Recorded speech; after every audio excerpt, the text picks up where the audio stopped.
제1야당 이재명 대표에 대한 정치 테러 수사 철저히 하라. 새벽도 제1야당 대표에 대한 살인 미수범의 정치 테러로 전 국민이 놀라고 가슴을 쓸어내렸습니다. 그 충격이 아직 가시지 않고 있습니다. 민주당은 테러 발생 즉시 이는 민주주의에 대한 야만적인 위협이고 테러임을 분명히 하고 수사당국은 한 점 의혹 없이 철저히 수사하라고 강력하게 촉구한 바 있습니다.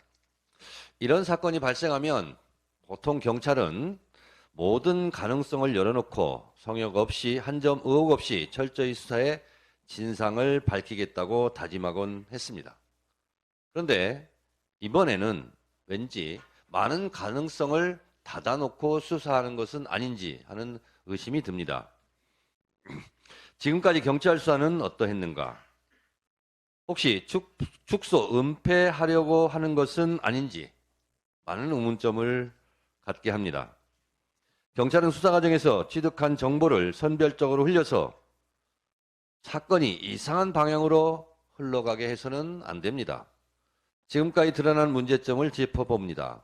우선 선택적 수사와 선입견을 배제해야 합니다. 사건 발생 초기 1cm 열상이란 보도가 어떻게 흘러나왔는지 그 출처가 어디인지 밝히고 책임을 물어야 합니다. 양날의 날카로운 검으로 체중을 실어 찌른 살인 미수에 해당하는 상처를 어떻게 1cm 열상으로 언론은 보도할 수 있었는가 하는 점을 밝혀야 합니다. 8쪽짜리 변명문도 전문이 공개되지 않고 선별적으로 몇 문장이 공개되어 떠돌아다니는 것도 매우 이상한 일입니다. 그렇다면 아예 전문을 공개해야 합니다. 가장 분노스러운 점은 핸드폰 포렌식, 통화 내역, 컴퓨터 검색, 조회, 계좌, 추적 등도 철저히 하지 않은 상태에서 마치 단독 범행으로 공범은 없는 것처럼 확정적으로 보도된 언론이 있었습니다.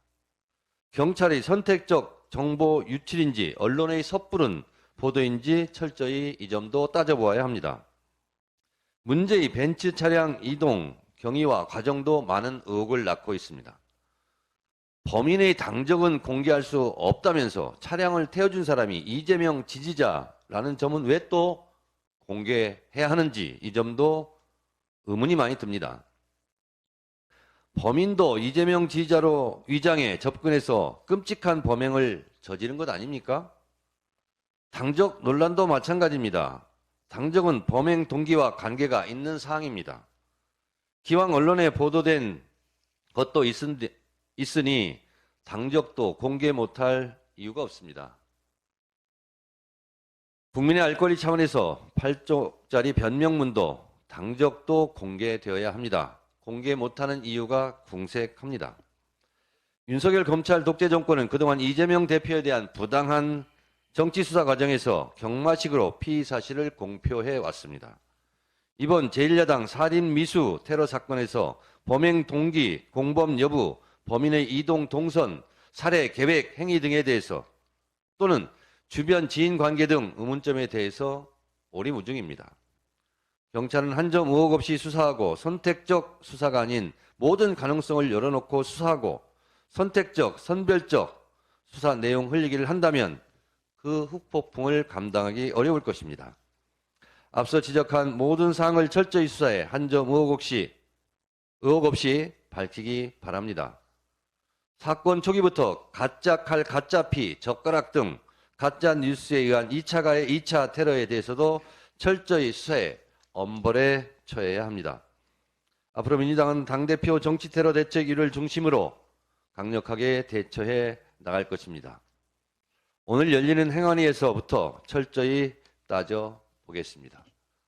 특검을 거부하는 자가 범인이듯이 이 테러 사건의 사건 내용에 대해서 축소, 은폐하려는 자가 있다면 그것도 공범임을 자인하는 셈이 된다는 점을 분명히 밝힙니다.